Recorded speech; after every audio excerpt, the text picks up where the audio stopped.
Hey, welcome to the Video Content Recorders podcast. Today we're talking about how to start a Twitch channel. And we've got Teegan here to help me. Hello, Teegan. How you going? Hey, Eric. How you doing? I'm good, thank you. That's what good. Have you been up to? I'm good too. I've been busy working like I always do. So we're talking about how to start a Twitch channel. So before you started Twitch, because this whole podcast is about you starting Twitch, before you started, what were you doing beforehand?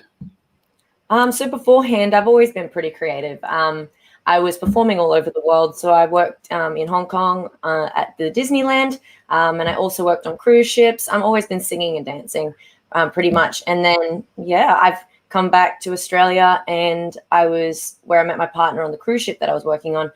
We started a band together, and we do live performances and singing, all that kind of stuff. So, yeah. Yeah, very good. We had a worldwide pandemic almost a year ago, and that would have stopped that from happening, wouldn't it? Yeah, pretty much. We were booked all the way up to June. It was like the middle of March. We were booked every single day up to the end of June, and I've been hustling to get the gigs booked. And then all of a sudden, all this stuff happened, and then we just started getting calls. Hello, sorry, we're canceling. Hello, sorry, we're canceling. And I was like, so it was pretty hectic. I was planning on going to Brisbane in March, and that didn't end up happening. And I don't want to go back because there's the new strain showed up in Brisbane recently, so I'm not going there for a while. That's where my family's from too. So woo. Okay. Yeah, that's always stressful when there's a new strain pop up. So that's good. So your Twitch channel, we'll talk about how to start that. So that's pretty much what the main topic is. So what sort of things did you expect to happen when you started the Twitch channel? To be honest, when I first went into Twitch, I had no clue. I'd never been on the website. Pretty much the origin of how I started streaming was I would obviously always be gigging when we had when the pandemic wasn't happening. I'd always be gigging, and I would always be playing a game in my spare time. If I wasn't singing, I'd have a console in my hand. I'd be playing constantly, and I just always be doing that. And then as soon as COVID hit, well, from all the gigging and stuff like that, I get a lot of social interaction. I get to meet new people. Every time I'm there, I'm interacting with new people. So that's where my socialization comes from. As soon as COVID happened, I had no one. I just had Byron, my family, obviously, people I could call. But the thing is, you miss that part of your life. And I feel I just was like, you know what? Let's give it a try. And then my sister actually helped me set up my Twitch channel essentially, but I just kind of went into it from that, and I've just learned as I go. I've been very just straight in, do it as we go kind of thing. What made you pick Twitch instead of sort of YouTube or Facebook for streaming? I feel like Twitch is more I guess it specializes it's for gaming, if that makes sense, whereas Facebook is all about posting. It's not primarily that was the main reason that channel was created. So this one's going to be more interactive, friendly for the users. So I feel like that's better. That's what I like about Twitch too. You get to talk to the person while they're gaming. Exactly. It's good. We've got the channel up on the screen now. We're going to have a look at it. Man. There we go. So what sort of...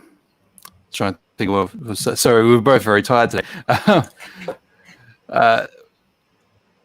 With your Twitch streaming, so the sister helped you start it. So with the technical side of things, what sort of apps are you using to get that?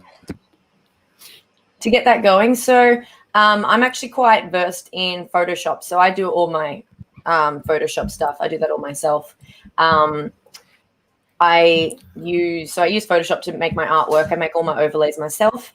They're all done through Photoshop. And also I use OBS, Streamlabs OBS. I used to use OBS, but I had a few issues because I actually run on the Mac platform, which I need to change. Yeah. But at the moment, my limitations are that I'm using a Mac, so I have to run with what I've got. And Streamlabs is the most stable, touch wood, to run all that streaming stuff. So that's what I'm currently running it all through. Very good. So how'd you go with capture cards? So you play Switch and PS4 mainly, don't you?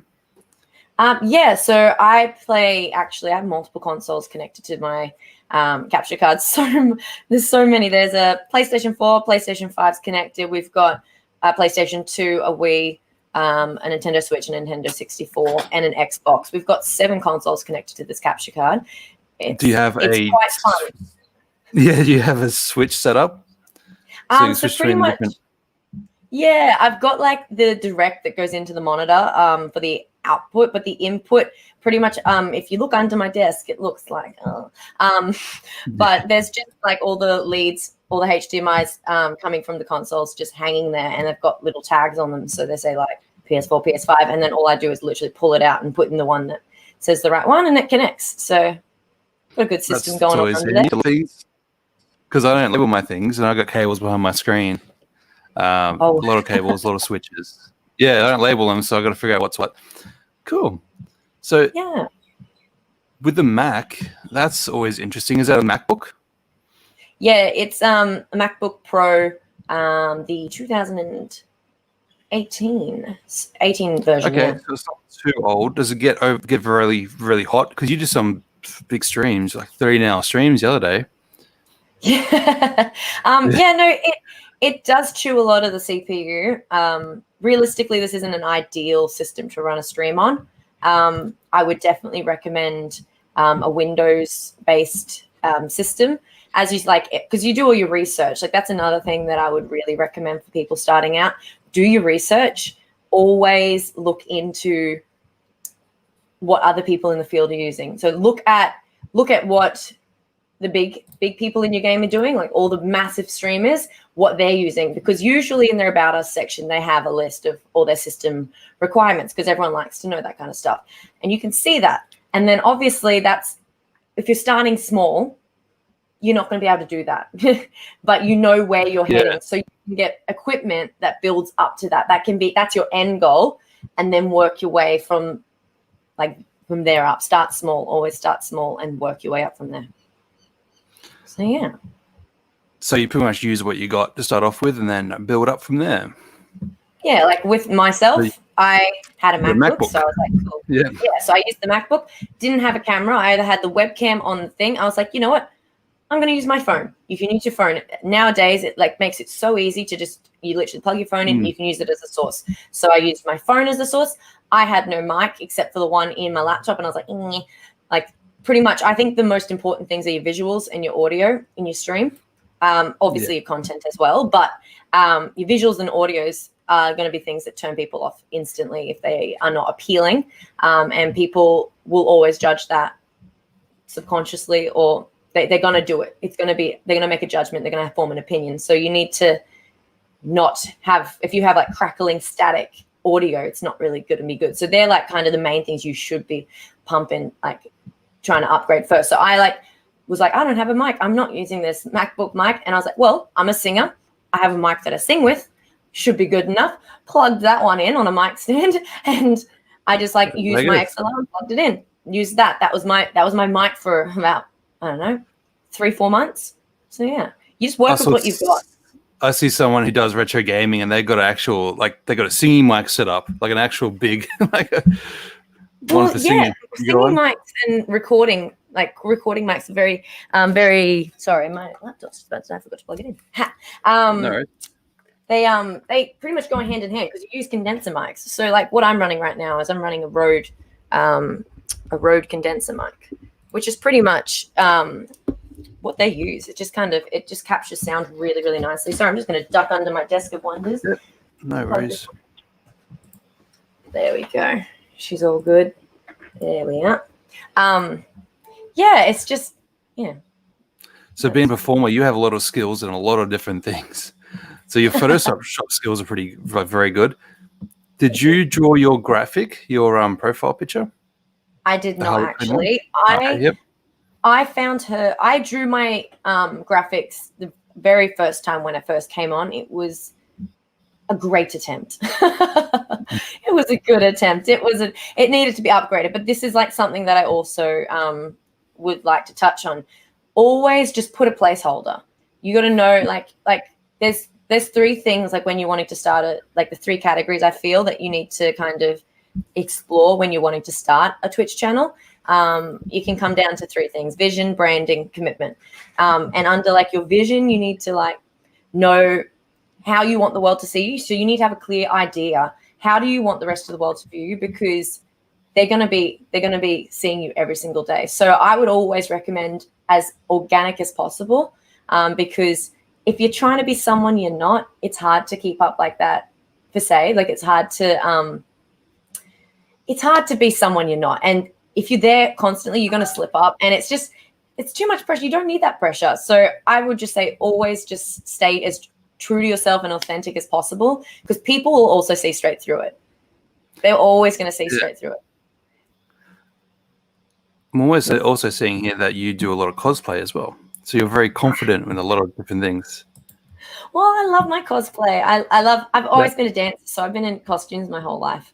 So costumes are like they're not new to me. Like, for example, that photo there where I'm as Harley, that's actually, if you look in that photo in the background, you'll actually see that I'm sitting at Disney, really? The Disney train station, because in Hong Kong, the culture for Halloween is incredible. And I did this cosplay while I was at Disney, and we finished parade. So I was in the parade team, and we finished late at night, and we all went out, and we were all dressed up. And because we all sit there and we have all our different makeups, different colors, we had like a cosmetology team who help us with like the makeup and the wigs and everything, like to get us ready for the shows. And I actually consulted them. And I was like, how do I do this makeup? And they taught me, and they're like, oh yeah, mix this with this. And I was like, cool. And then I like did all the hairspray and all that kind of stuff. And they helped me out. And then I did it all myself though, but they just like kind of helped me with the design of the makeup. And literally the whole time I was trying to get to like where we were, everyone was like, photo. And like I spent the whole night, I literally, like when I got to the place where we were sitting, I spent the whole night sitting up on like a bench, and everyone was just lining up to take a photo with me. And I was like, I need to go out again just to go out, like, because people be taking photos of me all the time. It's because it's a pretty good one. You did a good job there. Looks pretty good. And this is a Zelda one up top here. Yeah, Zelda was one I recently did. Zelda, I did that one for the very first time when I was on the cruise ship. So I was on the cruise ship from 2017 July, end of July, beginning of August, all the way through to January 2018, and we had Halloween on there, and I was like, oh, I'm in America for the first time, like on a ship, but we're in American waters. And I was like, Halloween's like a massive thing. It's not really a big thing in Australia. It's not like, not really, I never really dressed up. And I was like, oh, I have to go ham. Like, I have to do this. I have to do like Halloween. And I was like, what can I be? And I was like, ooh, like I was playing Breath of the Wild at the time. I was like, oh, I'd love to be Zelda. Love to be Zelda. And I'm like looking online, where can I get one in a port, like a Zelda costume? And did not exist. And I was like, screw it, I'm going to Spotlight. So I went to Spotlight, got the I had heaps of time. I was on a ship. I was like, cool, white this, like I got everything. And I literally sat there and I handmade that whole costume. That whole costume is 100% handmade. That hot glue gun, everything. Thank you. When'd you learn that? Did you just work it out, or did you have to? Oh, I cannot sew to save my life. That costume is going to fall apart one day if I don't get it redone. But hot glue is your best friend. If there's a will, there's a way. Like that whole thing is, like I literally, like that necklace, that Hyrulean necklace, literally I was like, I'm not going to be able to find jewelry like this. I was like, you know what? You know that like, you know when you like go to arts and crafts and it's like that glittery gold paper, but it was like a little bit thicker. I was like, cool. Turned it over, drew it out, and then cut it out. And I was like, cool. Hot glue is my best friend. And then just put like a bit of rope and I hot glued it all around and I like sewed it around the top, and then it's just literally a hot glue. And I was like, cool. Right, so I found a better picture of it. So there it is there. Once it loads up, there you go. Now we can see it better. Yeah. So I did all the arm cuffs as well, and I just kind of figured it out how to do it. And so it turned out really well. Is there any more? Okay, yeah. Yeah, we do a bit of people taking photos of you as well with that one? Sorry? Was people taking photos with that as well? I was in Australia, so no. Oh, yeah. Australia is boring. Yeah, Australia doesn't really celebrate Halloween, which I wish they did. More reason to move to America. Oh, you don't want to move right now. It's it's pretty bad. This is true. This is true. Very good. So I just find with people who do cosplay, they're very creative and they figure things out. Well, I think that's always a good trait to have, just in general. Like, if don't let a no stop you. That's like a no is just a yes that doesn't know that they're a yes yet. Obviously, with situations, weigh it up. Like, but if like you hit like a you want to, I'm actually planning a cosplay right now. I'm not going to reveal what it is, but I reckon a lot of people are going to really love it. But there's going to be some hectic difficulties, and you know what? I was like, nah, that's not going to stop me. I am going to get this thing. I'm super, super, super, super keen for this new cosplay that's coming up. I've got stuff coming from Russia. Oh, wow. Okay. Something has been made in Russia. I'm sure you post that on your Instagram once it's done, and we'll have a look at it. I will do a stream as this. And you do a stream? Like, okay. Oh, yeah. I also I think people are going to like this. This Crash Bandicoot one here, the box. That's pretty cool. Yes, I love the box. I also made that by hand. I saw that because did you post on your Twitter or your Instagram of you making it? Didn't you get a box from Bunnings and just painted it? And I think somewhere I saw how you did it. Yeah. I was doing it. I actually did a stream, like just like painting it. But yeah, I did do like a little time lapse and stuff. I think maybe it was on Twitter and Instagram as well. But yeah, it was super, super fun. I love making my little box. My box cosplay is really fun. Love my Crash Bandicoot. Sort of games you play too. That's something I found your channel in the first place, the type of games you're playing, because that's the stuff I like. Mainly Crash Bandicoot. Nice. Yeah. Well, a lot of those games actually, like for example, Celeste, Tag the Tiger, Mario Rabbids, what else? Super Mario Maker 2, Bug Fables, Cat Quest, Super Mario Bros. 1, 2, 3, Lost Levels, Super Mario World, Freedom Planet, all those ones, actually, I never chose. Oh, okay. So that's another thing, like leading back to the 3, vision, branding, and commitment. Part of the vision is also you need to know what kind of games you're going to play. What will you play? And you never should play a game that you don't have interest in, because you won't enjoy it. You'll be forced, and people won't like this. It comes across to the audience very blatantly. Along with that, there's also another thing that which ties into the commitment side of the 3 things I mentioned, is like I touch on the fact that the grind is real. It's gonna take a lot of your time. So if you're wanting to start a Twitch channel, it's not like a whole I'm just gonna jump in, do it, and then come back to it in a week's time. You can't expect growth from that. You need to commit a lot of time to it. The grind is the grind. That's why they call it the grind. And you need to make habits early, really good habits. You can't just be like, I'm not going to stream today. Yeah, okay. And then that becomes 2 days, which becomes 3 days, which becomes a week, and then you're not streaming. So you need to, something that helps combat that is have a schedule and always have goals, like your growth goals, your game goals, your channel and technological goals. So you go, okay, well, by this point, by my 6-month anniversary, I would like to have X amount of followers. I would like to have my camera upgraded, like stuff like that. I would like to have my artwork updated. But something about the schedule, which is linking back to the games that you just mentioned in the Twitch channel, is I actually have this, I have a schedule where I change days, like games every day. On Fridays, I do this thing called First Time Fridays, and I feel like it really encourages interactivity with the community. And it also helps me see potential games that I actually have missed. And it's cool. So users can use their channel points to redeem a game that I play. So those games that I mentioned before, they're actually all games that my community has selected for me to play. And I've actually loved every single one of them. And I never probably would have played them without them. So that's always a cool thing. Yeah, a lot of 2D and 3D platformers in there as well. I like those games. I love platformers. What's your favorite platformer? Banjo-Kazooie is probably one of them. It's good. You got that there? You been playing that? Yeah, you got that. I haven't got the original cartridge anymore. I got the Xbox version. So I just actually finished it the other day. I finished it. Was it last Sunday? Yeah, last Sunday I finished that. You play on stream? Gruntula, yeah, I was playing it on stream. Gruntula gave me the works. The first time I finished it was on the Xbox 360 when the Nice. 360 version came out. And it was like 10 years ago, and I was like sat down, started finished it. Because when you're a kid, you play it over and over again, but you play the first couple levels. You don't just keep going and then you reset again. I did the same thing with Donkey Kong 64. You don't get to the end. You just keep redoing.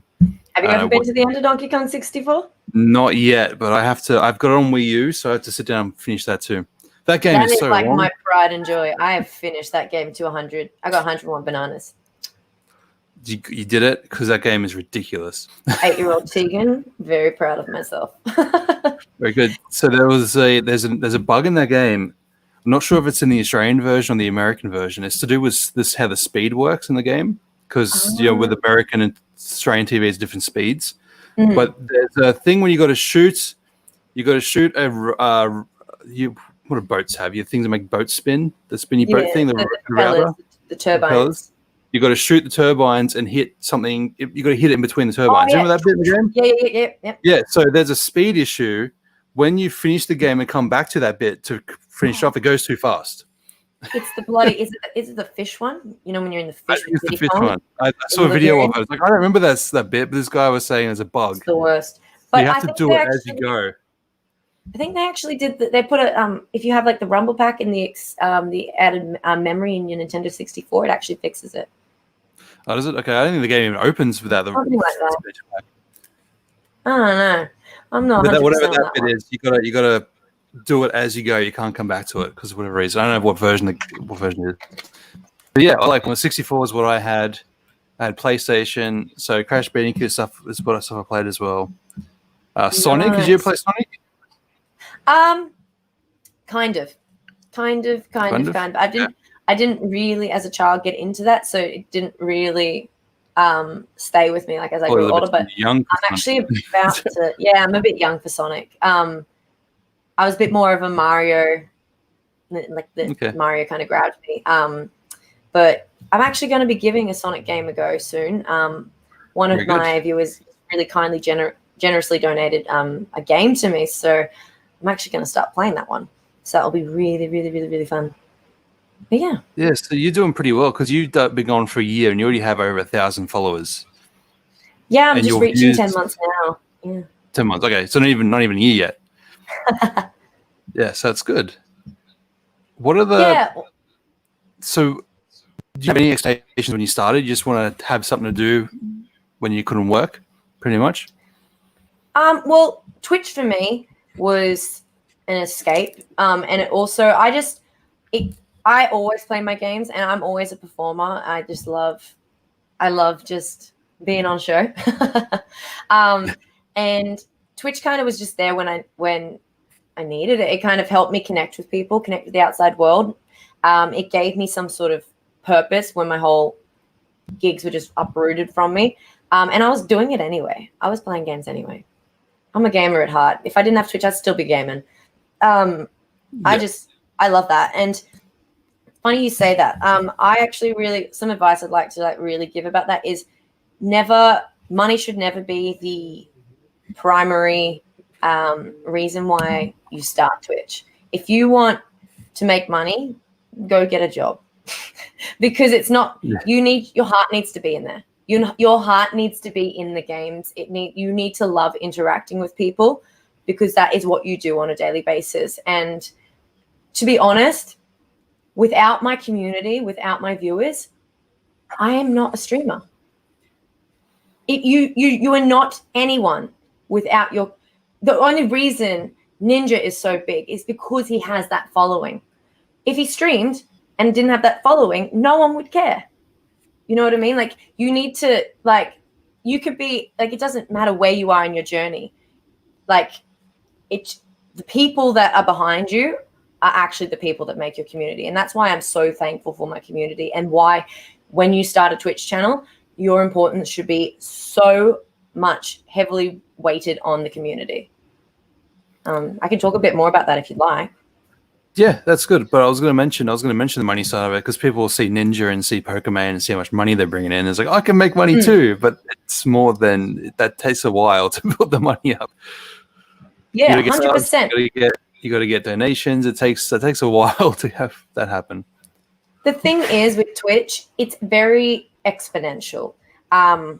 You like, if I look at my channel stats just go like this. Like, not like direct, but they'll be like down, up, down. It's always going on an upward thing because you're just constantly growing. And that is going to be the same. It's going to be like proportionate to your revenue. So that's why I'm saying don't do it just for the money, because you're not going to make money in the first year. You are not. I'm telling you right now, you will not make money. It will take you a while, or you need to go viral. You're not going to make money in the first year. Do not go into Twitch just to make money, because also people are going to see that. They're going to go, oh, she's just here for the money. Why would I? She's not here for the right reasons. Why would I want to follow her? People want to watch people because they enjoy interacting with them. And it just comes off as fake if you're just there for the money. Oh, sub to me, sub to me, sub to me. It's like, you don't actually care about me. You just want my money. And people see that and they're like, it's going somewhere else. There's been a few girls lately. Oh, actually, not lately. It was a little while ago that like told their audience off for not subbing as much as they think they should. So yeah, it was good, but in their cases, they were viral for the bad reasons. For bad reasons. Could be a good business plan. It might have been a marketing ploy. I don't know. Wonder how they're going right now. Might be Check on them. I stopped following him because that was annoying me. But that's all right. See, that's what happens. Yeah, it's like, oh, the attitude. It's a bit yuck. Attitude. See, exactly. Exhibit A. That's the one. Yeah. Exhibit A of why money should not be your main reason. Did you want to do Twitch as a job at some point? You think you Never all thought that of it. make the gaming? Never thought of it? Okay. If I don't make money in the next year, I'm still going to stream because I'm not in it for the money. I have my job. I have my job where I can pay my bills. I'm not relying on Twitch, because if you rely on Twitch to make money, you're going to put pressure on yourself. When you put pressure on yourself, you're going to be stressed. It's going to come across to your viewers, and you're going to do exactly what those people did, and you're going to pull people away, and they're going to see you're not in it for the right reasons. The Twitch should be about the love of gaming and sharing it with other people, and the money should be secondary. If it's a thing, like for me, money, if it's there, cool. I always tell my viewers, they're like, oh, I'm sorry, I can't give you anything. I'm like, I do not mind. Don't even worry. I care that you're here, that you come back every day and you say hi to me, how you day. That means the most to me, because I really love my community. Like, I look forward to seeing my community every single day. Like, even when you come in, I'm like, yep, Beastie's coming in around this time. I know he always comes in and says hi, or he chucks a host. I love it. And I super appreciate that. You're not giving me money, but I still appreciate you and value as a community member. And I love that. Like, without you, that's one less host. That's right. I'd host you on multiple channels because I have a few channels. Yeah, I just try to be positive when be positive, because people come in. We got trolls that come in. You had a troll the other day that came in and was causing problems. Yes, and that's why you also need a strong community. So I might talk about the community thing a little bit, because I think it's just really important. Give a few advice for some people starting out. So when you start out small, you want to be as approachable as possible, because realistically, when I first started, I had no one watching me. I had no one watching me for a week. And then I got my first viewer, and I still remember 22 Aquarius. I remember him. I 100% remember him. From Finland. He's a drummer. I remember everything about him, because I love to remember everything about my viewers as much as I can. As much as my one brain cell will let me remember, I will remember. Literally, I would write, before my stream, I do prep. I'd sit there and I go, okay, I'm playing Animal Crossing today. Let's write some questions. And I would write, who's your favorite villager? What's your favorite update? What do you wish? I just ask questions about the game. And then I'd be sitting there, I'd be playing the game. If I had nothing to talk about, I'd look at my list and I go, who's your favorite villager? That's a great question, mate. And I'd talk to myself. And I go, oh, my favorite villager is this, da-da-da. And I like it because of this. And I just talk, have a constant conversation going on. And I'd ask myself the questions. And I go, oh, yeah, well, what's your favorite question? And I'd ask the question to the camera. Who's your favorite villager? or do you like snooty villagers, or you're not really sure, or what, is it a new character that's just come into the series? I'd always just ask a question, because the thing is, someone who comes into your chat, they're going to be a bit more hesitant because you haven't got many people there, so they're more exposed. They can't hide in the numbers. And someone who's just having a conversation, someone's more likely going to be in there and go, oh, hey, my favorite village is Lucky, or my favorite village is Pietro, because they're going to be feel more like they're involved in the conversation rather than having to start a conversation. They're just feeling like they're joining rather than initiating. It makes you more approachable as well. And then add on to that, when chat starts, always encourage your chat and encourage your community, because if someone goes, hi, how are you going? A lot of people, and you see this is why they're sometimes they're not growing as fast. They'll go, hi, how are you? And they'll think they're doing good. Like they have best interests at heart. They'll just go, yeah, I'm good, thanks. Keep playing their game. Now, I always like to have the rule of thumb, answer their question with a question. So they go, hi, how are you? And you go, keep the conversation going. Oh, yeah, I'm good, thanks. I did this today. What did you get up to today? Or if I go, yeah, I'm playing this game today. Have you played this game? If so, what bits have you found hard? Because then it encourages them. It leaves it up to them if they want to respond. It also doesn't make the person feel stupid for messaging, because it might be a first-time lurker coming out going, oh, you know what? I'm going to actually say hi for the first time. And they go, hi, how you doing? This is a big deal to them to ask how you're doing. And then you go, hey, yeah, I'm good. And they're like, cool. I'm never doing that again. I'm just going to sit back here. And you know what I mean? You're already putting up a wall. They're talking to a brick wall. So it's always just be as open as possible. Keeping it closed-ended. You need to have open-ended Always questions. be open-ended. It really does wonders. Yeah. And just answer questions that aren't there if you haven't got any chat going on, because then your chat will grow, and you'll always have things to come in. So I think that's always encouraging interactivity. So I like the way you said before about having the questions written out to just jump back to and you can answer those. Because if someone's joining the chat, they won't see the previous chat. So they'll assume that someone asked that question already. And then this is true. I didn't think of that. Yeah.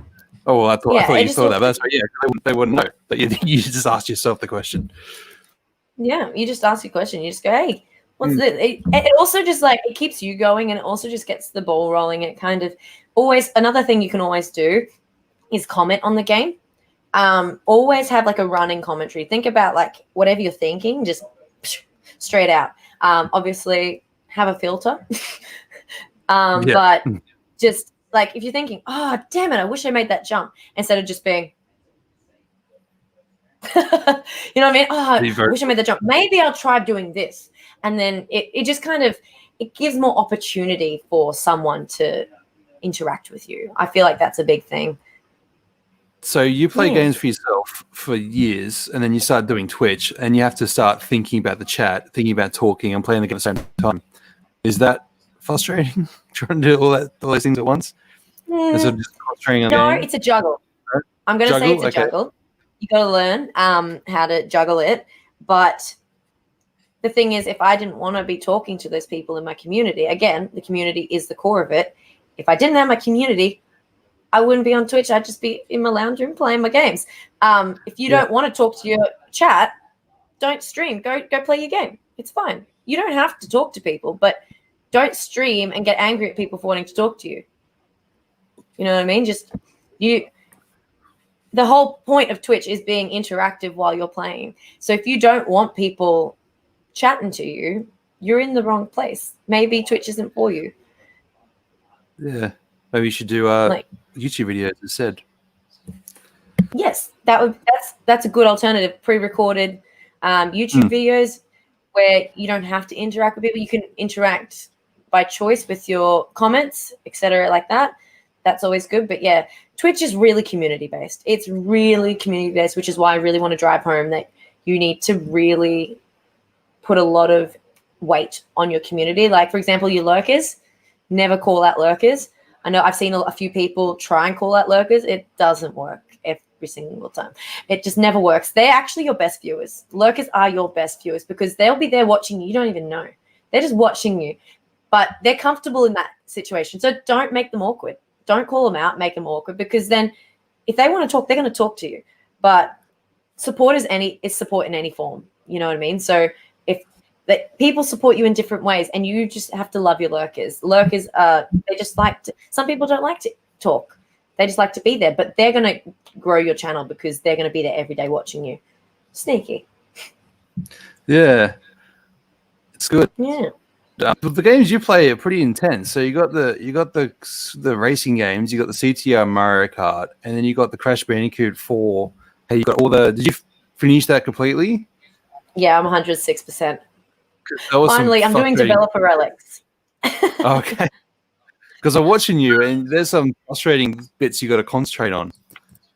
Mm-hmm. So is it much? Yeah. So it's you got to pay attention to chat as well. Plus, it's a really hard game that you're playing. Is that harder than the kind of just learn. Sorry, Four? Was that harder than the Insane trilogy? They're different. They're different games. The mechanics are different as well. Like just the feel of the character is different. Like for people who don't really know too much about the Crash series, the game mechanics definitely just grow and expand over time. Like by the end, like in the first game, the best like form of movement is you just move forward. And it's all about the cycles, like for all like the running kind of stuff. In Crash, like 2 and 3, you got like the hob slide jumps, and that's like the fastest movement.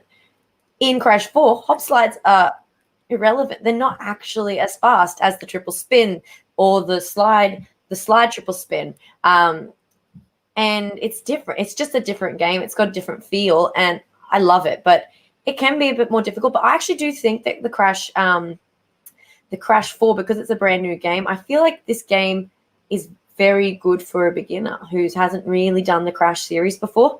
Because my sister, she's a bit younger than me, so she didn't grow up playing the Crash Insane trilogy, and she got it because I told her I love it, and she got it, and she was pulling her hair out at like the Road to Nowhere. She was just like, "What is this game?" Yeah, but because I played it as a child, I must have just had it in my mind that I just had to get through it. She's like, "This game is impossible. Like this is impossible." And I think it's got something to do with the fact that you've played it when you were like younger. I think Crash 4 lets those people come in. It's a bit more, I don't know, is it welcoming, for lack of better words, welcoming. It's you got like the kill, they let you die as many times as you want, and then they like give you pity checkpoints, pity marks, all that kind of stuff. I just feel maybe it's a good introduction to the series for someone who hasn't played it before. Yeah, I play for a little bit because I work so much. I try to play games an hour a day, if that. So I play for a little bit. I try to play it. So I've been playing it. It's frustrating, but it's good. You keep dying over and over again. Yeah. It does get easier. It gets easier, I can tell you that. It does get easier? Okay. I'll go up to the level with Dingo Dial. He's swamp level. I'll go up to that. Cooking. Yes, love that one.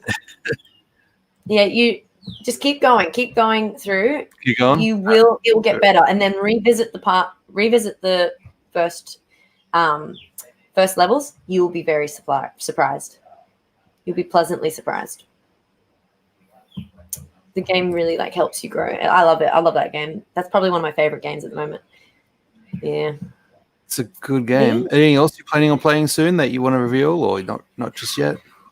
Final Fantasy VII. I'm playing that too. That's good. I finished the Final Fantasy VII Remake. I actually finished it very good. 2 Sundays ago, actually. I did like a massive 15-hour stream. I was like, I'm finishing this game. So I finished it. I really enjoyed it. That's a game that I wouldn't have played. That I did play. Actually, a game that I want to play. I've got a few games that I bought. Yes, I actually bought this yesterday. Oh, look at the green screen. I hadn't time. Okay, yeah. Cool, I hadn't time because people on my channel has been saying, play it, and I'm like, do I want to scream at my camera? Yes. Did you play? Have you played ukulele? No, I haven't. I've heard that one is a very similar game to Banjo. Yeah, it's Banjo-Kazooie. It's the same developers that made it. Mad. Yeah, I feel like I would love to give that a go. There's so many games in the backlog. The backlog is real. Oh. Especially the type of game you play. that they're having a throwback or like a resurgence at the moment because that's like 90s style games. So nostalgia wise, it's having a throwback right now. So people are remaking those games and making new style games. Hat in Time was one of those. That's like a Mario 64 sort of style. Is it? Oh, that makes me very excited. Yeah, you know that? Oh, that was like the 64. selling point when it came out. Yeah, Mario 64 sort of style. And I'm excited now. yeah, all those games are good. So you pick your games. Yeah, so if you're in it for the money and you're playing games you don't want to play, you play them just because they're popular and they're showing up high on the browse page. Do not You're not going to enjoy it. Do not do that. I've seen that as advice for new streamers to do that. It's like no, because you're not going to enjoy it. You're going to come off. You're also in a very diluted field. Yeah. Well, you're just going to get chucked to the bottom. You're not going to have as much discoverability. I would always say when you first start, definitely play a game that you like. Like, for example, Fall Guys came out, and I was like, you know what? I'll give it a try. And you know what? It made me pull my freaking hair out. And you know what? I was like, I ain't playing this. Like, I was getting good views using that category, but I was like, I'm not enjoying this. Like, it is literally giving me high blood pressure. I'm going to die by the age I'm 30. Like, I need to stop playing this game. And then only after I came back to it like a few months later, and I was like, okay, now I like Fall Guys. Now I will play it. But if I don't like it, I'm not going to play it. It's just not going to come across. And that's the same with, like, if anyone gives me a first time Fridays choice and it doesn't gel with me, I'm not going to continue playing it, unfortunately, because I don't want to. I'm not going to sit there and make people watch something that I'm not enjoying, because they're not going to enjoy it because they're watching me. So we're also going to sit there not enjoying ourselves. If everyone plays the same game all the time, if everyone on Twitch plays the same game, the game gets boring. It's like with Among Us. When Among Us first came out, it was very good, but now I don't watch anyone playing it because it's boring now. Like, I've seen it over and over again. Exactly, so like which is why you should also have game goals. Switch it up a bit. All right. Yeah, so like how you got retro games is always good. There's so many games that are 30 years old that no one knows about that you can play that's interesting. 100%. Also, like, Zelda's anniversary is coming out, so maybe a lot more people will be getting traffic to that. So it might be good to jump in on that hype before it even starts.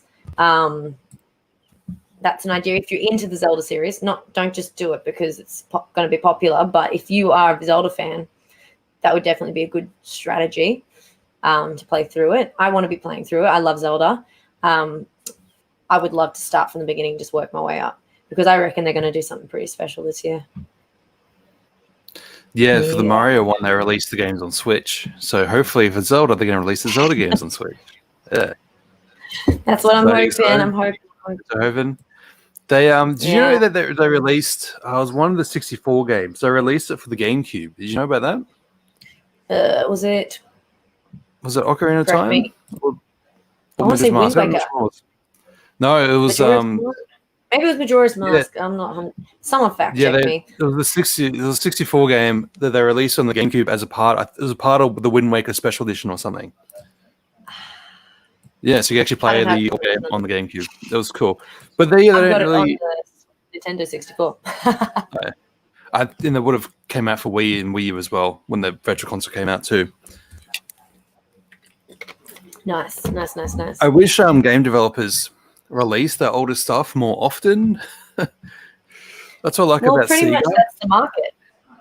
Yeah, that's right now it is. Nostalgia's good. So the Sega stuff, they always released, because they had the Dreamcast, which failed, but the games are really good, and they've always re-released those games on all the common systems. That's good. And the Mega Drive, that's where Sonic came from, or Genesis, if you're American. That Sonic's on the original Sonic games is on everything now. It's on the Switch, it's on the PS4, it's on the Xbox, it's even on the PS2 with the PSP. Like, it's on everything. That's mad. Yeah, so I like retro games, and I wish developers did it more, release them more.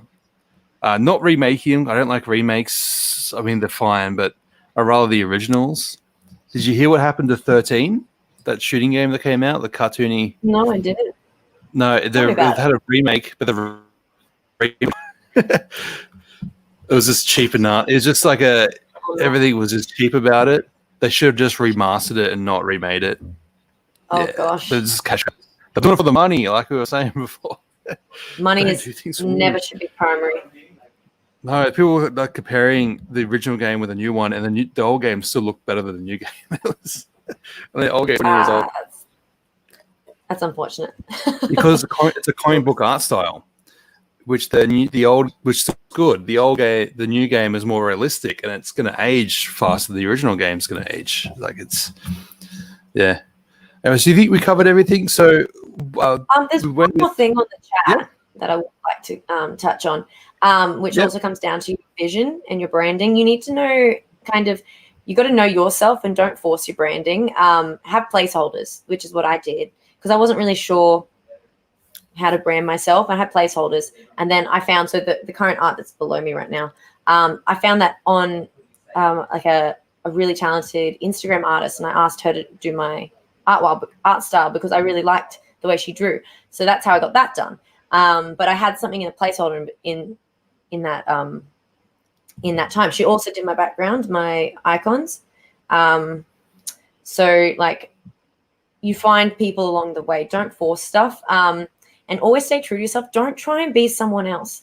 Don't try and copy someone, because you're not going to come off as yourself. You're going to come off as a copy of this person, and you're also not giving a part of yourself. You're just trying to mimic someone, and that also can just turn away viewers, because they're like, well, why would I watch you when I can just go watch the real person that you're trying to be? So there's that kind of thing. It's like, okay to fail. Well, failure is how you learn. Like then you can analyze what's happened, and then you can, 100%. There's that. And then also, when you build your chat, once you get to the stage where you're getting regulars coming in, this is when you really need to know how you want your community to act, because your community is a reflection of you. They will help you with a lot of things. They'll tell you what they like about you. They'll pick little things that they like about you, and you can make that kind of your thing. Like, for example, with me, when I play games, I'll be like, oh, so jank. Oh, you butthole. I always say stuff like that, and everyone's just like, ha, ha, ha, butthole, blah, blah. And I'm like, cool. I say it anyway. Let's just go with it, guys. Like, always listen to your viewers. Your viewers are going to tell you exactly what they want to hear. And you take it with a grain of salt, obviously, that if they go like, go jump off a bridge, obviously don't do that. Like, take everything with a grain of salt. Like, just go, you know what? That actually could really help. Let's add that in, because a lot of the things that I've added to my channel have actually been from my viewers. They go, like, for example, when I do CTR, we do track selection. We have like a channel point track selection. At the beginning, I was just like, who wants a track? And they'd all put things. And someone was like, oh, hi Teegan. You know, it'd be really cool if you had like a channel point thing where people can just like get in a queue like that way. And I was like, what a bloody brilliant idea. Let's add it. Put it in. I had someone the other day go, oh, you know, for our raids, I've noticed that you've only got like your emote, like your sub emotes in the raid message. What about for people who don't have subs, like the sub emotes? Why don't we make like an alternative so they can use that, so it looks a bit more cleaner when we raid as a community? I was like, bloody brilliant idea. And they send it over, added it as command, easy. But the thing is, like, your community, they have so much knowledge that you can just take and use just as well, because it's our community. It's not my community. It's our community. We're all in this together. And I think that's like a really big thing. Always listen to your community. They will tell you. Without your viewers, you have no one. Like, you are not a streamer if you do not have your viewers. But yeah, touching on the culture thing, you need to knock things on the head straight away if you don't like something, because once someone gets comfortable, if they get comfortable in a bad habit, it's going to be very hard to break that habit, but also could make you lose that viewer in the long run. Don't be afraid to set the boundaries, because I was like that. I'm a bit of I'm a bit soft, and I hate confrontation. That's just like my personal trait that I know is not good sometimes. And I had a situation within my community when I was growing, and someone was being problematic, and I was bending to their will to try and make them happy. You can't make everyone happy. But I was trying to. And it actually, I should have just stood up to that person straight away and just say, hey, look, that's not really on here. I should have just hit them on the head straight away, like bonk. Because I think they still left anyway. So you're going to come up with those hard situations because there's some really good sides to streaming, but there are also some really negatives as well. So you got to be mentally and emotionally ready to stream. It's very, very challenging mentally and emotionally, because you will see, like, I know someone who started the exact same time as me. They've got double the followers that I have right now. And I can't. That comes back to try not to be someone else. Don't compare yourself to someone else, because I look at that person. Yeah, I could literally go, oh, well, why don't I have the same amount of viewers as them? We're different. We're in different walks of life. They play different games to me. They've got completely different time zones. They've got different audience. That's not a reflection on me. That's not a reflection on them. It's just we're at different stages and we're growing differently, and that's okay. That is okay. Never, if I compared myself to people, I would not stream because I'd just be so sad all the time. Yeah. Like, you just need to be happy with the rate that you're going and just work to what you're with at the moment. So I just don't expect to grow overnight. There's going to be ups and lows, and the lows will make the ups what they make the ups, and the ups make the lows. So yeah. It's like how Pokemon just crossed the 7 million follower mark. So that's don't compare yourself to everyone else, because everyone has different. I got to figure out how Pokemon does that sort of stuff. She's a girl on the internet. That's the only thing I can figure out. But she's doing something. She's been on Twitch since the beginning, so she's been around for a while. She's been around, but the thing is, again, it's exponential growth. I'm sure she had 100 followers at one point, but it's just more and more people. And if you keep doing what you're doing, if you're giving quality, you literally, the only thing you're missing, if you're a quality streamer, the only thing you're missing is your discoverability, and that will grow the more people. It grows from word of mouth. So, like, I might get 2 followers today. I might get no followers today, but then someone might come in and bring their friends, or someone might raid me, and then I get more community. And when you grow exponentially, and that's how it works. Do you do much on social media? You do Instagram and your Twitch. Does that bring viewers in? I'm not sure. I'm not really sure. I'm not very great on the social media aspect. I'm a bit behind on the highlighting, but I like to highlight my videos and uploading stuff to YouTube and stuff like that. I definitely should improve in that area. Because a lot of the Twitch streamers I found on YouTube first, and then followed on Twitch. Interesting. Yeah, that's why I started YouTube, because my community again was saying you should have a YouTube account. Yeah, so you can archive your stuff better, and then you can discoverability is better too. So the SEO on YouTube is very good. Like the searching on Twitch, it's not very good. So I just find it's easier for people to find you on YouTube, but you got to learn SEO then, and SEO is very complicated.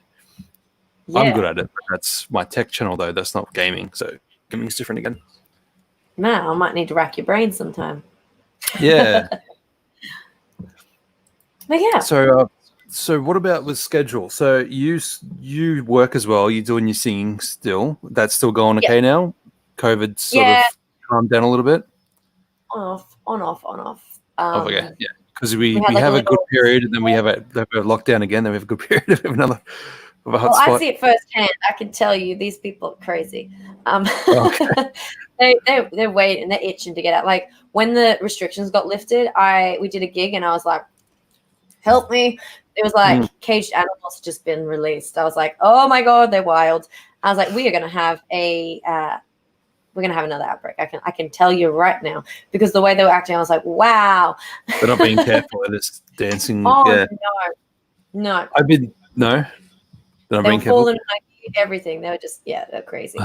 I've been to a gig once with friends who play in bands, and they go to pubs and play it. We had like a glassing in front of us one day, at a bar fight in front of us, and we're trying to pack up and leave because the police were coming, and we were trying to walk around these people on the floor, find each other, pack up the gear. Yeah, so that was interesting. I've I haven't. They're playing at the moment because our area isn't too bad for lockdown. I live near Sydney, but it's like 3 hours away, so a little bit more rural. So it's not too bad here, and they're still playing, but I haven't seen them in a while, so I should go check them out again. Hopefully the crowd calms down this time and stays safely distanced. Yeah, hopefully. Do you mainly just play on weekends, or was it during the week as well? I play every single day. Every single day? I mean, on singing, like gigs. Well, at the moment, it's more like Friday, Saturday, Sunday. Okay, so you got the rest of the week. It was like Wednesday to Sunday, so yeah. All right, so it's shrunken, but yeah, but things are good. Yeah. So you got your stream, some epic streams, like 13-hour streams was the other day. Do you sleep much? Sometimes it gets like that. Sometimes I just like literally finish my stream, sort my life out, and go to bed, and wake up and then stream the next day. But the thing is, I'm not going to stream if I don't feel like streaming. The reason I do those streams is because I want to stream. Whenever I feel like, oh, you know what, I'm getting tired now, I will end the stream. I'm not afraid to end the stream. That goes but if I'm enjoying myself, I will go. Yeah, that goes back to making sure you're enjoying yourself. Don't force yourself to do it for the money. Because if I've seen people that do like 12-hour streams all the time, it's like it's not enjoyable to watch. Yeah, well, I started off 3 hours. I've just built it up slowly over time. Yeah, stamina. That's the way to do it. And then these stream was 13-hour streams the other day. Do you normally stream for like the whole day mainly? Well, it depends. Usually I try and aim for at least 4 hours, and then it just depends on like what my day is. If I've got something to do after, if I don't have something to do after, I can usually pull the stream and extend it longer. But if I'm enjoying myself, I'm going to keep going. But it just kind of depends on my life and what's going on. I just kind of work it around and always try and stream as much as I can. You're doing something right, because your growth is pretty good. Thank you. I'm proud of my growth. It's good. It's exciting. It's good when you build things up. Yeah. Is there anything else you wanted to touch on? I was going to say anything else you missed, because you'd have a list of things that was good to cover. Is there anything else you think you missed for first-time streamers before we finish? Just enjoy yourself. Enjoy yourself. Don't be afraid to fail. Acknowledge it. Milk it for the lesson that it is, and just make a change, and then just keep going forward, and just don't compare yourself. Oh, something that is very helpful for first-time people. On your streamer dashboard, Stream Manager, when you are in Twitch, you can actually toggle on and off your views, your viewers currently in, and you can just toggle that off. I would turn that off, because I was gonna say that too. If you're looking at that, you're not enjoying the game. Pretend that you always act as though you're streaming to 10,000 people, which comes back to the whole have the questions, keep the conversation going, that kind of thing. And also just make sure, like I probably also would set up, it depends where you are, if you're like on a Mac or if you're on like a Windows, have like a chat bot going, Streamlabs that can acknowledge follows and alerts and stuff like that, because again, it helps with the interactivity. So and you'll also be playing a game sometimes. You might be really into the game. So I have like a bot on that, like if someone follows, it says, oh, thank you very much for the follow, instantly. So they already get like a thank you, and then I can come back and acknowledge it when I'm stopped. So I would always just always heavy on the community. I set it up on my stream when I'm streaming on PS4. Oh, I used to do that now. I stream on my computer. But stream on PS4, you don't get alerts on the screen. Have you ever streamed from your PS4 directly? So you can do it directly off the PS4, but you don't get alerts. So you can set up a bot to then bring up an alert bring it up in chat when someone's followed, and then say thank you and say, yeah, that's what I did. So that's how I knew I was getting followers. So I could see it on my screen. Yeah, but on the PS4 you can't turn off the follower, the viewer count, which is annoying. So yeah, don't look at the viewer count, because you're going to get stressed. It's like, oh no, I don't have enough viewers. Oh no, I need. You just enjoy yourself, pretty much. Yeah. And that's with StreamYard. I got to figure out how to turn that off, because I want to turn that off. That's okay. Yeah, nice. Because with these podcasts, these are more evergreen, so you won't get views straight away. It's more you get views later on when people search for the topic. That's the goal. Nice. Yeah. So I think we pretty much covered everything for a first-time streamer. We talked about your beginning. We talked about your tips for chat and your community. We talked about your cosplay a little bit because being a performer, you have a lot of confidence. Was it hard to change from being in front of people and then being in front of a camera? I was actually so nervous. It's completely different. But with the costume thing is like that's normal. I've been a monkey. I've been everything. I get changed into everything. My costumes are just a different thing. Taking on a different character. I love that kind of thing. But I was really nervous when I first started streaming, which is also why I prepared the questions as well, because I was like, I may seem confident. I'm actually quite shy. I know that's a surprise, but I'm actually really like, I'll finish my set and I'll be singing there and I'll be like, da da, with egg shake, a tambourine. I'll be so loud, singing, da da da. And I'll finish and I'll just be like, I'm going over to the corner. And I'll be like, oh, that was really nice. And I'll be like, oh, thank you very much. Thank you. Have a good night. Like, I actually am quite shy, like self-conscious and shy for someone that comes off as very confident. But it's just that is surprising because singers are usually pretty out there. True. I'm very self-conscious in that sense. But so, I did ask. So when you wanted to start Twitch, how come you didn't do singing or covers or performing? You went to games. Is it because you was playing games anyway? You just want to have a camera on? I was playing games anyway. I love my games. I don't know. I just thought it'd be cool. And it sounded cool, and I was like, why not? I can talk to people at the same time. Because if I'm singing, I can't talk to people. Okay, that's fair enough. Yep. You always get that. You said you wanted to have you wanted to be your social. That's your social life. Your Twitch. While you're singing, you can't talk. No, but there has been some music streamers out there that are doing all right. Yeah, 100%. They've got they've got the right setup for it and everything like that. Yeah, I'd love to do some music streams as well. The community seemed to like that. I did one before with the band. And now Twitch streams is gone. Twitch sings. That's gone now. So it's going to be. Did you play that? I didn't actually. I think you would have been good at it. Oh, thank you. Yeah, well, you sing in real life, so I think you'd be pretty good at it. Well, I'm actually more like that's a big thing. Like, people think because you sing for a job that you're fine to sing whenever. Like for example, like when we went out, I think we went out to dinner once, and Byron's family were like, "There's karaoke," and they're like, "Oh, go sing," and I was like, "No, I'm not singing." And they're like, "Come on, you do it every day," and I'm like, "Yeah, but." Like, I don't know, there's more pressure. There's more pressure because the thing is, like, as a singer, you've got your own, like, this is the whole other can of worms. Like, you have your own tonality, you have your own, like, the way you present your voice. And if you go on a karaoke mic, which is just like the biggest cut dry microphone ever, no effects, nothing, you could actually sound really bad and everyone would be like, no. You know what I mean? You don't sound what people expect you to sound like, and then they kind of get a little bit like.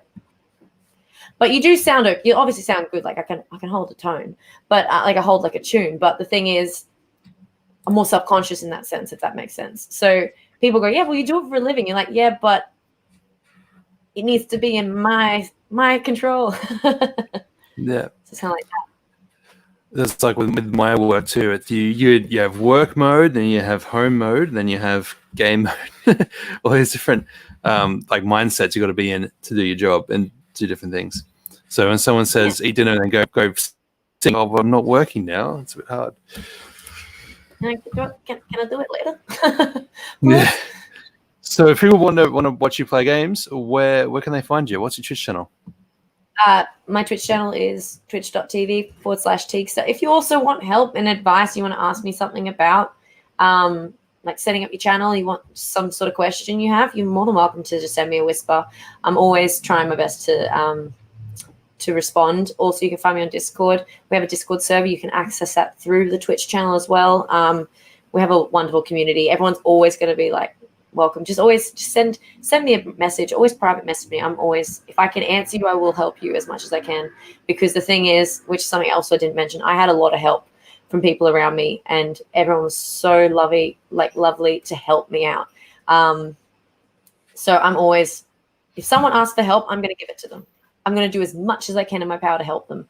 So don't be afraid to ask. My whispers are always open. So yeah.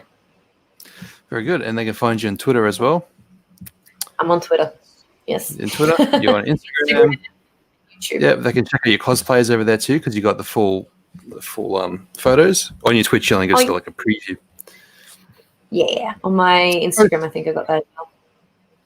Do you post behind the scenes of your photos too, like of your cosplay, like how you made them, like making of? Well, I haven't really met, like, because obviously my first two cosplays, Harley and Zelda, I made them ages ago. I didn't really have the behind the scenes, but I did have the behind the scenes of the crate. Yeah, I saw that. Yeah, and I've got another one I'm working on right now, which I've actually got two that I'm working on. One, people actually know about the one of them, but one's like pretty like hush hush. But one I'm making Enderman. Right. You know, from Minecraft. The is that the main guy? I don't play Minecraft. He's like a black box, and he like comes in the night and he kills you, and he has like the purple eyes, and he's like, eh. Yeah. So you're gonna be scary. I'm just gonna be this jank Enderman. Why not? Okay. Very good. So we've already covered where people can find you, so that's good. So the Teague Stash is the Twitch channel. Teaguestar, yeah. Teaguestar, okay. The H, I thought it was Stash. That's all right. Very good. So I think we'll end there because I think we covered pretty much everything we need to talk about with starting a Twitch channel. So perfect. Thank you for having me. That's right. I was going to say thanks for coming, but yeah, you said thank you first. No worries. I'll just end the stream, and then we'll thank you so talk much. a bit. No worries. See you.